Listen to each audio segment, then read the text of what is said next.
বন্ধুরা, welcome to weekly talkies episode number 10। আজকে কয়েকটা ইম্পর্টেন্ট আপডেট তোমাদের দিয়ে নিতে চাই। ফার্স্ট আপডেটটা হলো মার্কো থেকে। মার্কোর যে পার্ট 2 অ্যানাউন্সমেন্ট হয়েছিল, অনেকদিন ধরে আমরা শুনছি যে মার্কো পার্ট 2 বেরাবে। সেটার একটা ফাইনালি টাইটেল কিন্তু অ্যানাউন্স হয়ে গেছে, লর্ড মার্কো রাখা হয়েছে নাম। বাট একটা স্যাড নিউজ আছে যে ফার্স্ট পার্টে যে আমাদের উন্নি মুকুন্দন ছিল, সে কিন্তু সেকেন্ড পার্টে থাকবে না। আর এটা কনফার্ম করেছে উন্নি মুকুন্দন নিজেই, যে তার স্ক্রিপ্টটা পছন্দ হয়নি, কারণ স্ক্রিপ্টের মধ্যে নাকি অনেক নেগেটিভিটি ছিল।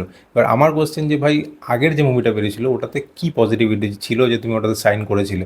ভায়োলেন্স ছাড়া তো আর কিছুই ছিল না মুভিটার মধ্যে। তো চাই না এই ডিসিশনটা কেন সে নিল। এটা হতে পারে যে সে তার নিজের ইমেজটা ক্লিন করার জন্য একটু ভালো মুভি করতে চাইছে। যেমন তার নেক্সট মুভি যেটা অফিসিয়ালি অ্যানাউন্সমেন্ট হয়ে গেছে কালকেই, নরেন্দ্র মোদীর বার্থডে ছিল।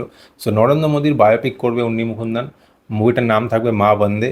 আর এটাতে বলা হচ্ছে যে নরেন্দ্র মোদীর পার্সোনাল লাইফ, তারপরে পলিটিক্যাল লাইফ, আর তার মায়ের সাথে যে বন্ডিংটা, ওইটাকে নিয়ে এটার পুরোপুরি স্টোরি লাইনটা থাকবে। তো দেখা যাক কতটা কি হয়। যেমন বিবেক ওবেরয়ও অলরেডি করেছিল নরেন্দ্র মোদীর বায়োপিক, কিছুদিন আগে বেরিয়েছিল, বাট ওটা সেরকম বক্স অফিসে সফলতা পায়নি। বাট এটা মনে হচ্ছে একটু বড় স্কেলে হতে চলেছে, তো লেটস সি। এবার বিবেক ওবেরয়ের কথা যখন আসলো, তাহলে বলে দিই যে আপকামিং যে আপডেটটা স্পিরিট থেকে সন্দীপ রেড্ডি বাংলা কনফার্ম করে দিয়েছে যে প্রভাসের এগেনস্টে মেন ভিলেন কিন্তু বিবেক ওবেরয় থাকতে চলেছে। তো এটার জন্য আমি খুবই এক্সাইটেড। আমার মনে হচ্ছে যে একটা কামব্যাক কিন্তু আমি গন্ধ পাচ্ছি। তো দেখা যাক বিবেক ওবেরয়কে কতটা ইউটিলাইজ করতে পারে, কারণ আমরা দেখেছি সন্দীপ রেড্ডি বাংলা এমন একটা ডিরেক্টর যে এক একটা ক্যারেক্টারকে পুরো নিখুঁতভাবে লেখে আর ওই ক্যারেক্টারটাকে ওইভাবে দেখায় স্ক্রিনের মধ্যেও।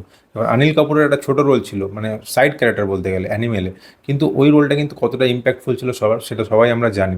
তো আমার খুব এক্সাইটমেন্ট বেড়ে যাচ্ছে বিবেক ওবেরয়ের নামটা শুনে, কারণ আমার মনে হচ্ছে এই একটা ডিরেক্টর যে বিবেক ওবেরয়কে ঠিকঠাকভাবে ইউজ করতে পারবে। আচ্ছা, নেক্সট আপডেটটা হলো দীপিকা পাডুকোনকে নিয়ে একটা বিশাল বড় আপডেট। সেটা হচ্ছে কালকি 2898 এডি থেকে কিন্তু দীপিকা পাডুকোনকে ফাইনালি রিমুভ করা হলো। মেকার্সরা এটা বলেছে যে কালকি 2898 এডির পার্ট 2 এরকম একটা বড় প্রজেক্টে যখন কাজ করছে কেউ, তার একটা আলাদা কমিটমেন্ট দরকার থাকে, যেই কমিটমেন্টটা দীপিকা পাডুকোনের মধ্যে মেকার্সটা তো খুঁজে পাচ্ছে না। আর কিছু স্যালারি ইস্যু বা ফিস বাড়ানোর কথা বলেছিল দীপিকা পাডুকোন, প্রিভিয়াস মুভি থেকে 7 না 10% ফিস বাড়ানোর কথা বলেছিল। তো ওটাতে হয়তো ওরা কোথাও না কোথাও মেকার্স আর দীপিকা পাডুকোনের মধ্যে হয়তো সমঝোতা হয়নি। সো এই কারণেই হয়তো ওকে ফাইনালি রিমুভ করে দেওয়া হলো প্রজেক্টটা থেকে। তো এবার দেখা যাক ওই ক্যারেক্টারটা কাকে দিয়ে করানো হয়। তো আমি এটার প্রসঙ্গে আরেকটা কথা বলতে চাই। সন্দীপ রেড্ডি বাংলার যখন স্পিরিটের কন্ট্রোভার্সি হয়েছিল দীপিকা পাডুকোন, তখন বলা হয়েছিল যে দীপিকা পাডুকোনকে ভুলভাল সিন করার জন্য অ্যাপ্রোচ করা হয়েছে বা এইসব। আমি তখনও মেনে নিয়েছিলাম, কারণ সন্দীপ রেড্ডি বাংলা ওরকমভাবেই ফেমিনিজম ক্যারেক্টারগুলোকে পোর্ট্রে করে, ঠিক আছে, মেনে নিয়েছিলাম। বাট এইখানে কী হলো? এইখানে কেন রিমুভ করা হলো? তার মানে এটা দীপিকা পাডুকোনের দিক থেকে কোনো না কোনো প্রবলেম আছে। এটার ওভার কনফিডেন্সের একটা হালকা গন্ধ পাওয়া যাচ্ছে। আর দুটো খুব কুইক আপডেট দিয়ে নিতে চাই। একটা হচ্ছে ককটেল 2 এর কিন্তু শুটিং স্টার্ট হয়ে গেছে। ককটেল 2 এর মেন লিড কাস্ট যেটা থাকছে সেটা হচ্ছে শাহিদ কাপুর, রশ্মিকা আর কৃতি সানন। সেকেন্ড কুইক আপডেটটা হলো অর্জুন দাসকে কিন্তু আমরা দেখতে পাচ্ছি দে কল হিম ওজি, যেটা পবন কল্যাণ আর ইমরান হাশমি আছে। আর ওটার ট্রেলারও এই সপ্তাহের মধ্যে রিলিজ করার কথা আছে। একটা রিউমার্সও পাওয়া যাচ্ছে যে ফারাহ খান চাইছে অক্ষয় কুমারের সাথে টিসমার খান পার্ট 2 করতে।